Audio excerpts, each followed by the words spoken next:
Hello everyone, and thank you for attending today's webinar. We are so excited to have Dodie Merritt present the sixth installment of her PETS series of webinars. This one's going to focus on Jordan the Judge. As you'll see at the bottom of the screen, you can download a handout to go along with the presentation, and that will be there for the entire presentation, so you can download it as we go. We're also offering 20% off of all the regularly priced PETS materials that are on our website, and the only thing that excludes are the already discounted sets. So you just need to use the coupon code PETS3 to apply the discount. And with all that said, we will go ahead and get started.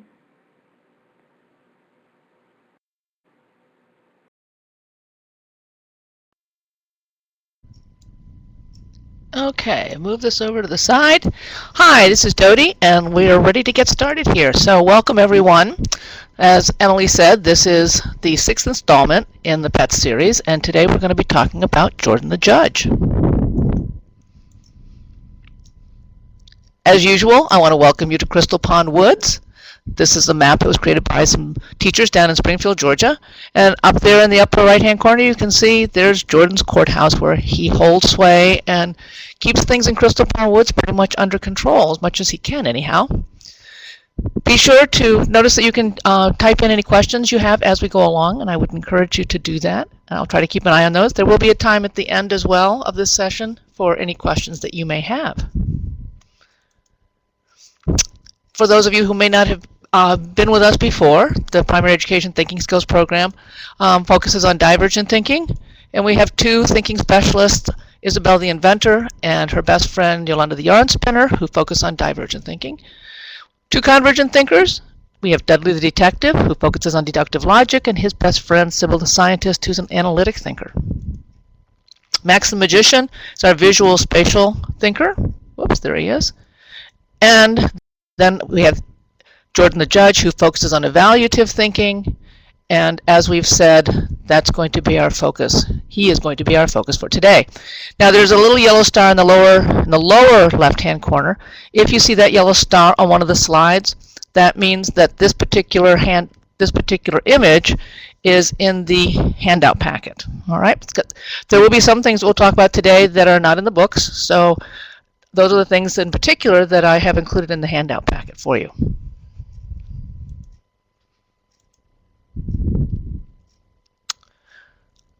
As with the other handout packets, there is a page that has all of the thinking specialists on it for your students, so that they have sort of a family album page with all of these, so that they can remember all six of the thinking specialists.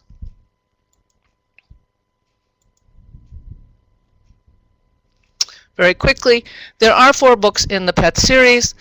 The yellow star refers to those.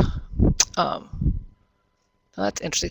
Up there, most of the things we're going to be talking about today will be part from the red book, the Primary Education Thinking Skills 1 book.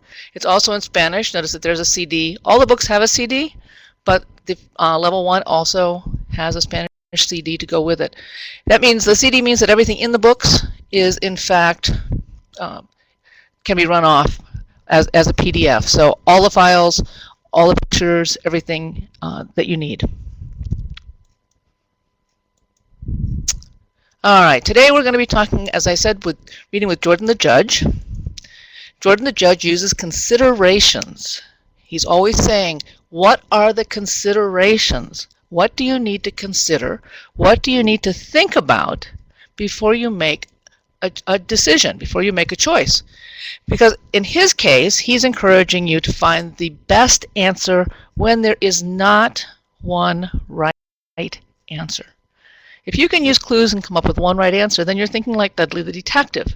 But there are many situations where there is not one right answer. Depending upon what your considerations are, you have to determine and make a choice, and you need to come up with the one best answer.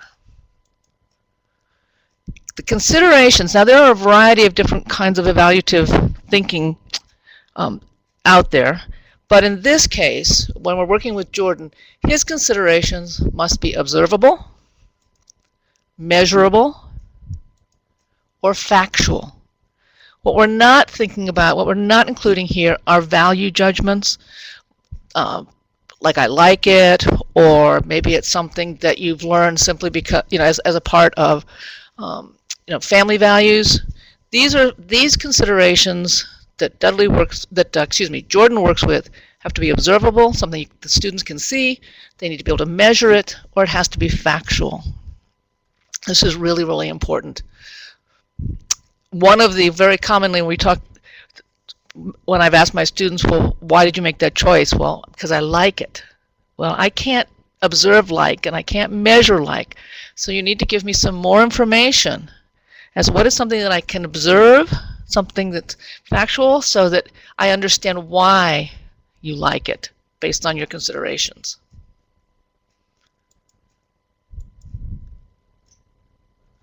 If we align this with Bloom's taxonomy, evaluation is right up there in the classic Bloom, it's right up there at the top of the hierarchy. And what it asks students to do essentially is to determine the value of something using criteria, and the action that we're talking about for kids, the easy way is they're judging it.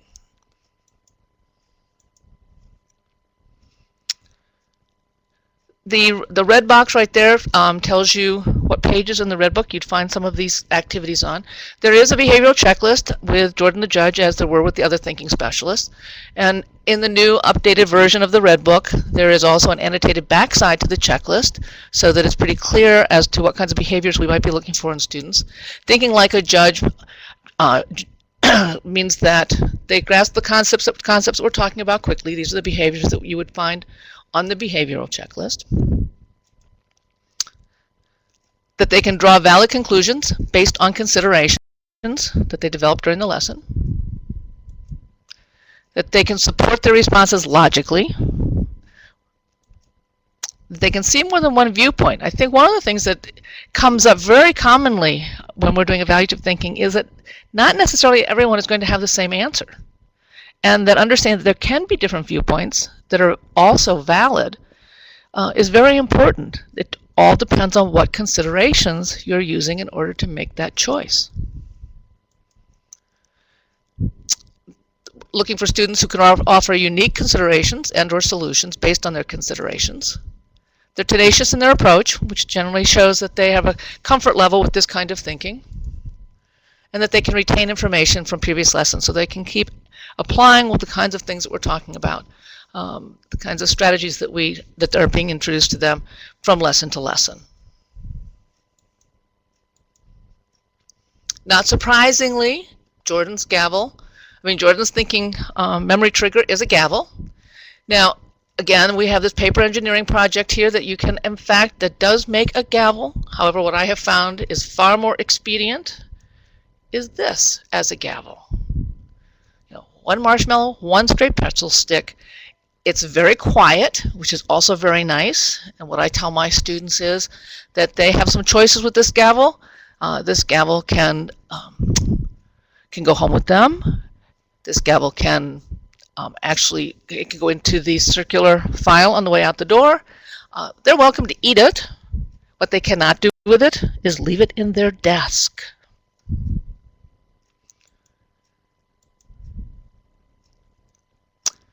As with all the thinking specialists at level 1, we introduced Jordan through a story. And in this case, in this particular story, Yolanda, who is a spider, and her good friend Rosalind Robin are going out shopping. And Yolanda has a variety of things which she really would like to spend some money on. She has some money, a variety of things she'd like to buy. And you can see here we've got some pictures of those things. And normally there is a list down the middle when I project this in the classroom, and it actually says there's a black purse, there's a fur coat, there's an orange scarf, there are red mittens, there's a gray hat, etc., etc. So there's actually a description of these particular items as well as the pictures. The problem is Yolanda can't decide which of these many things that she just would love to have she should buy. She doesn't know how to make the choice. So not surprisingly, they go to see Jordan the Judge because they figure he can help them determine which is the best thing for her to buy. Now, I want to encourage you at this point, when you present these stories to the students, make sure that you're just not reading them from beginning to end. They're presented that way and so that you have an idea of the way the story could flow, but at some point, I always read one page I mean, I go into a classroom, I read one page of the story, it kind of sets the stage, and then I engage the students right away in what we're doing, and in the conversation, and in making the decisions. I think that there are a lot of students that if you simply sat and read the stories to them, that they might just begin to dream about some other things. So I would strongly suggest that you kind of figure at what point can you start to tell that story as opposed to just reading it to them from beginning to end. With my students, we talk about the fact that we go over the things that Yolanda wants to buy, that she's gone to see Jordan, and of course, what does Jordan immediately ask her? The big question that is so important, is so critical, all the kinds of thinking that Jordan does. He says, what are the considerations? What are you thinking about? Well, first of all, it turns out she only has $15. Well, right away, I said to my students, if she only has $15, what up there can she not buy? I mean, it's pretty clear right away that things like the computer and the coat and the sweater are obviously not things that she's going to be able to afford. All right, so at that point, we get rid of those things off the board there. There's still a variety of things there, so he says, what else? What's another consideration? Well, she wants something that's going to keep her warm in the winter. Okay, well, in that case, probably the purse and the vase, the earrings, and the book might not do the trick. So we can get rid of those. Do you have another consideration? Well, she really loves colorful words. Well, that's great that we have an orange scarf, some red mittens, and a gray hat. Well, the gray hat's not going to work, obviously. She has 2 things left. What are your considerations? Well, Yolanda doesn't have another one that she can think of, but suddenly her friend Rosalind Robbins says, oh my gosh, you have 8 arms, Yolanda. The mittens aren't going to do you any good. And based on those considerations, the decision is made that the best thing for her to buy at this particular time is the orange scarf. So getting students to realize that if they use these considerations, they can come up logically to what is probably the best decision or the best choice to make. Excuse me. Okay. Now, in your packet, I've included another Jordan the Judge story. It's like Jordan the Judge Revisited, and it comes from a teacher in Texas, Bev Pryor, and it's a neat little story. It's sort of the same premise, what should Yolanda buy, but it has some different things in it. So if you wanted to redo this with students or put this in a center, there's another story there that you can use as well.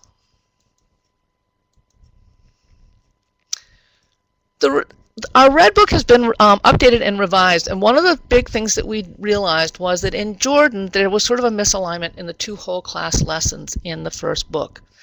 The first lesson really focuses on the idea of brainstorming considerations. So we did this whole class lesson, and then there's another one and we've moved this, so with the new revised Red Book, and I would encourage you to do this, make sure that brainstorming considerations is the next activity, another whole class activity where you look at some products and you decide what, should you buy the pair of gym shoes, why or why not? There's a couple of other activities that go along with that. And the challenge page then should be this one. So if you still have the earlier version of the PETS book, then I'm going to suggest make sure that you do this particular activity, A Pet for You, following Yolanda's list of things to buy and brainstorming considerations. The idea here with A Pet for You is that, given your considerations, what's the best thing that you can buy? So, so in this case, this was Calvin's paper, and there were 3 considerations that were already offered. Do you have a fence around my yard? Is anyone home during the day? Is anyone allergic to pet hair? And first the students had to look at that, and Calvin said, yes, he does have a fence around his yard. And he had a little trouble with a one-to-one alignment here because that next no, is anyone home during the day in his house? No, belongs there. Is anyone at home allergic to pet hair? No. Well, what are some other things you need to think about? So students are encouraged to come up with their own considerations as well. Well, I want a pet that is free, is not noisy, good. Now this is first grade, and does not chew up my bed, but this is also probably around May of first grade. Doesn't chew up my bed. One of the things that's critical with the students in the class is for them to understand that if, in fact, their criteria don't match the person next to them, and they don't need to, then their answers will be different. In this case, he said that a fish would meet his considerations. And as I would tell my students, I don't care what your considerations are. What I will be looking for is whether or not there's alignment between your considerations and your choice. And there's a picture of his fish in the aquarium. All right.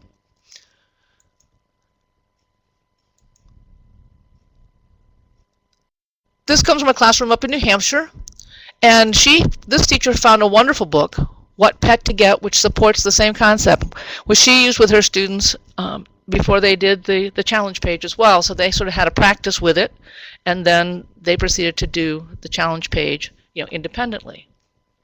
That's a large poster-sized picture of Jordan up there that she has stuck to her smartboard, so that when the students see that, they know right away that this is going to be a Jordan-level activity. And if you're wondering what's on his head, that happens to be a winter hat, because his hats change depending upon the season.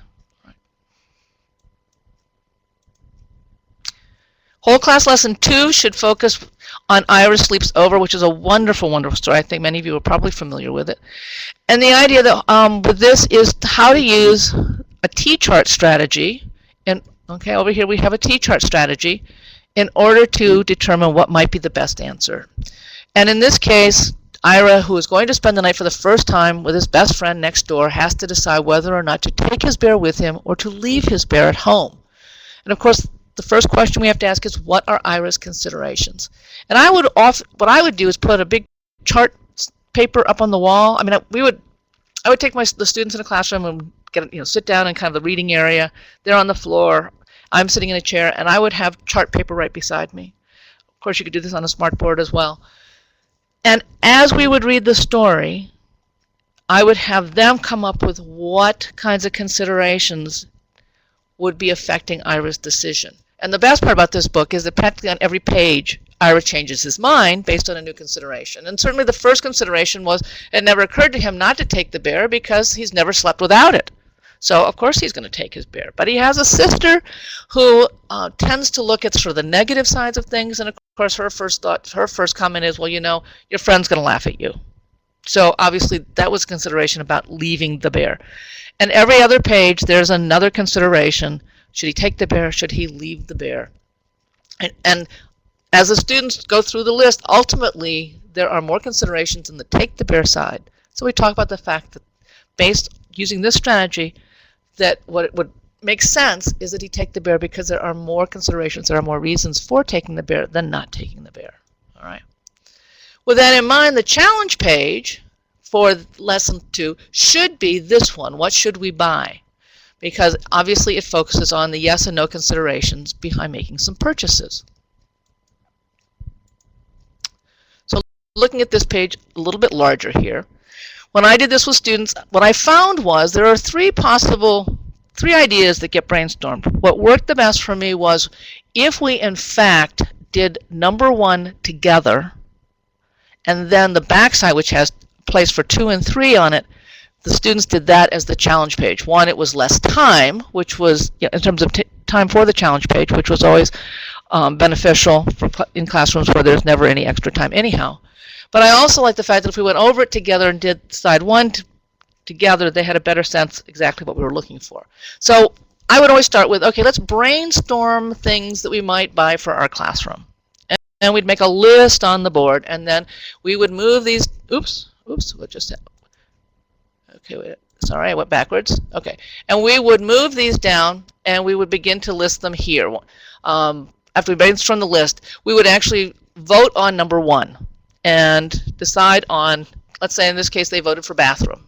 And we'd put bathroom down there. And then I'd let them choose whatever they wanted for idea 2 and 3 from the list we'd brainstormed.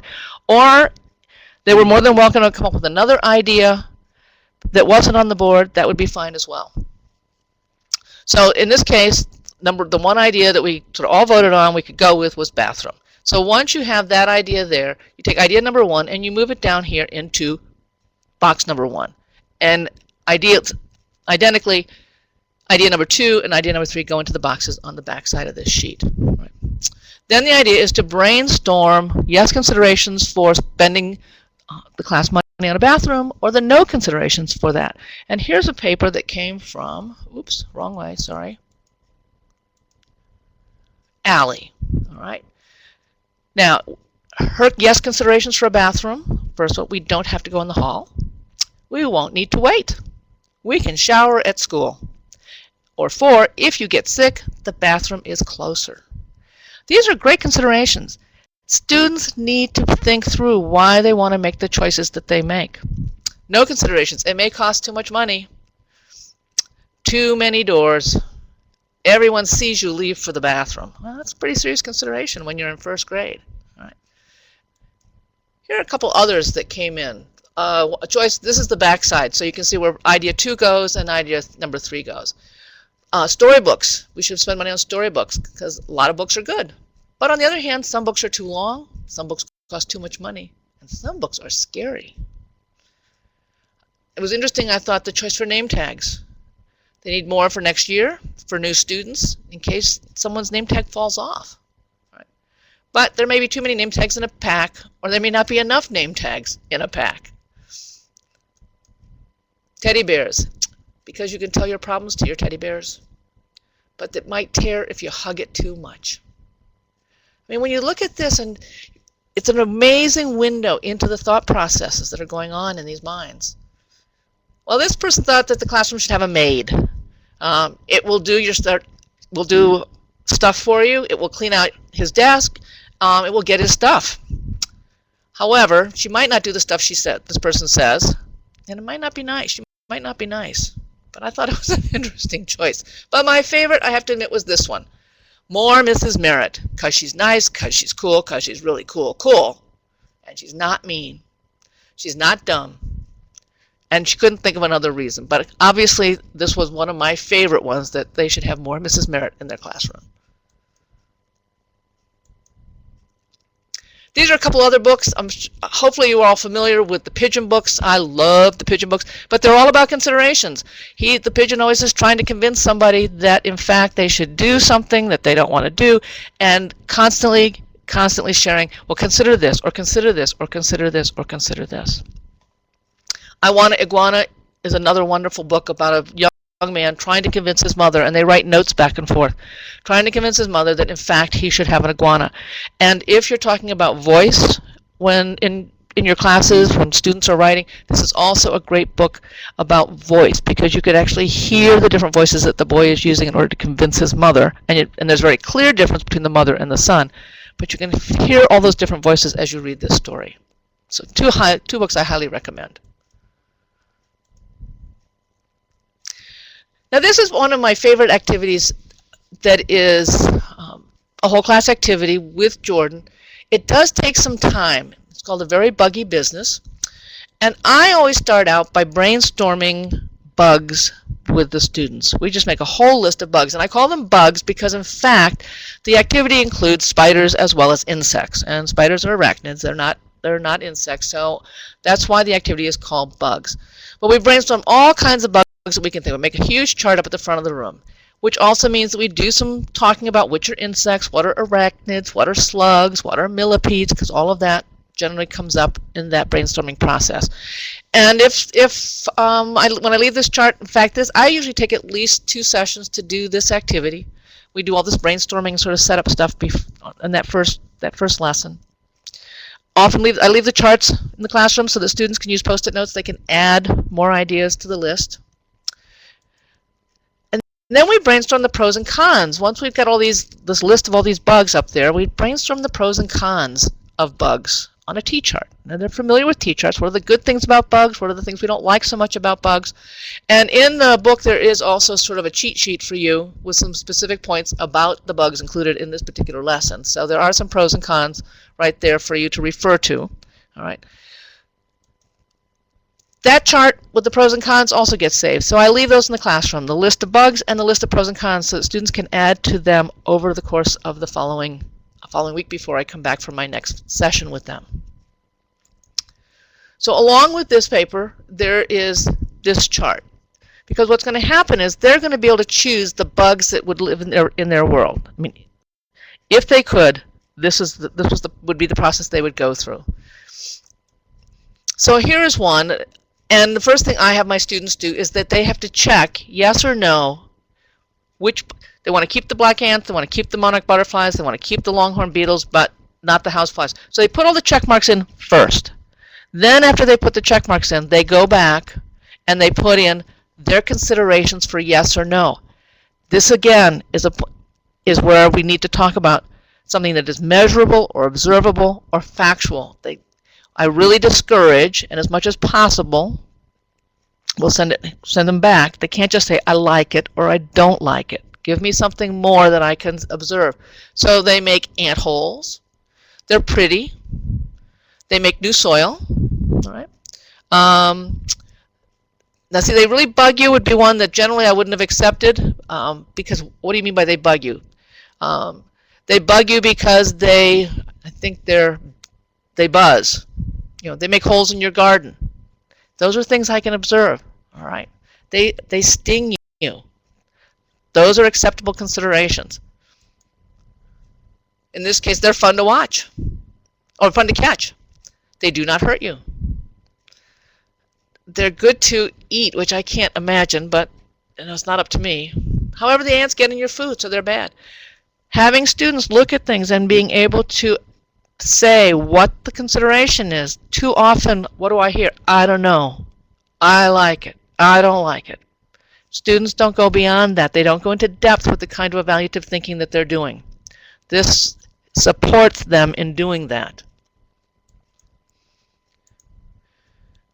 Then what they can do, then once they've decided which bugs are in their world, they go and they can cut out them from, there's a cutout sheet of all those insects, and they create pictures of their world with those insects in them. If you have access, and so this one was another one that I really like, because this guy was interesting. He named all of his bugs. There's Larry, we have Sam, in addition to the things that they do, like pollinate, the dragonflies around, flies, get their food. I mean, it's very interesting. I thought, name the bugs. I also had my students very often make a bug world book. This is a piece of construction paper that's been folded in half, the large 12 by 18. And then on one side, they would glue their chart on the inside after they've decorated the front. I also had my students use this wonderful set of stamps from Rubber Stampede called Bug Kit. Now, I checked, and Rubber Stampede seems to have been sold out to another company, but I did find that through eBay and other places, this bug kit's still available. Or you may find some teachers in your school that actually have these bug kits from way back when. And my students would actually use these instead of doing the cutouts. They could go to the stamping station once they decided which of these insects or bugs they were going to include, and then they could stamp them in their pictures of the world as they saw it. And they would glue these pictures inside that folder, that bug world folder, along with their chart. This I included. This is these are not in the book. These are in your handout. My first grade teachers used these in some of their literacy stations, and it all has to do with, again, what are your considerations for making a certain choice. So these are some book review forms that you can use, and I've added Jordan to them so the students are well aware right away that these are things. This is a Jordan level activity, and they can't just say I like it. This is for older kids. This can be folded in half and make a set of cards even. That students can go through if they're trying to determine who likes which books and why. What we're headed for at levels 2 and 3 is this problem-solving matrix. This is sort of the whole point. All right, so we can brainstorm all the considerations, but how can we use those in a constructive manner? So the problem-solving matrix is something that gets introduced at level 2 and again at level 3, and the idea is that you have a problem, and these are up here. We talk about what are the facts, all right? It's chow time. What are the facts? Well, it's Friday night. Everyone in your family is hungry and tired. They're coming home from work. They're coming home from school. But it's your turn to determine where are you going for dinner. So what's the problem that needs to be solved? What's the best place to go for dinner that night? And the first thing that they need to do down here under solutions is brainstorm some possible places to go. Now, Christina thought McDonald's, the Pizza Hut, Wendy's, and the family restaurant were some good choices. How do we decide which is the best? Well, we have to decide which restaurant, what are the criteria or the considerations. At level 2 and 3, we changed the word considerations to criteria because that's what they are. And we certainly know that we talk a lot about criteria with students when they're writing and when they're doing all kinds of problem solving as they get more sophisticated in their thinking. So by levels 2 and 3, we're talking about what criteria will make a difference. And in her case, she wanted to know which restaurant is the cleanest, which one has the hottest food, and which one is the closest. And then she ranked the restaurants. right there, as you can see, added up the scores that each of them got, and decided that the family restaurant, given these considerations, would be the best solution. So that's really the goal that we work with students, is being able to go from, here's the problem in Jordan's case, there is no one right answer, but what's the best one, and how can we actually put it into a matrix like this so that it will, solve the problems for you. There's another great one with what should we do in class today, which is just fascinating to see how that one can work out with students. And they all see how you get to that answer, and it's not just one person's favorite.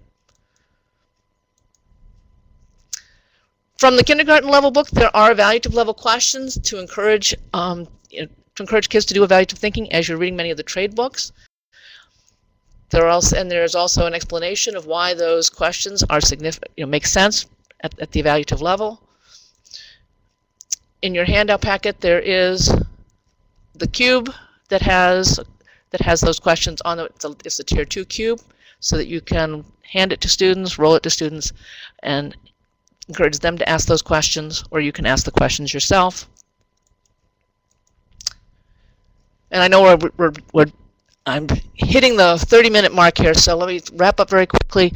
Remember that it's important to draw connections between these characters and what you're doing in your regular classrooms. So if you're doing book recommendations or having students write book reports, what are the thinking skills that come into that? Well, analysis, so this is obviously a Sybil activity. Evaluation, so it's clearly a Jordan activity. And there's persuasive writing going on. So this is also a Yolanda activity. As they're familiar with the thinking specialists and what the thinking specialists expect them to do, that helps them be more successful in the kinds of thinking they'll do with your core curriculum. The sign from level 3, the way to being great evaluative thinkers: determine the problem, brainstorm possible solutions, develop your criteria, and judge the best answer. There are certificates you can give your kids. Ask me what I did in thinking skills today. And there's one for each of the characters in the red book. But you have the one for Jordan in your handout packet. And just remember that metacognition rules. All right. There is the Primary Education Thinking Skills website. So if, in fact, just put in Primary Education Thinking Skills, in your URL, your location bar, and then you can go and you'll notice that the webinars are available, so that after this has been recorded, it will be posted there, and it can be accessed by you or any of your colleagues at any time. There's also a question and answer forum, so if you have some questions, you're welcome to post them there. However, if you have any right now, this is the time to ask them. All right? So, any particular questions? Let's see. Marianne Richards wrote that the bugs of your world will work well with the isopod unit. Cool. It's great. No questions? All right. Well, folks, if there are no questions, then we're going to, I'm going to sign off here. I want to thank you for joining us today. For those of you that have been here for the other webinars, thank you for joining us for those as well. And if you haven't seen the earlier webinars, be sure to check them out on the website. All right. You're welcome, everyone. Take care.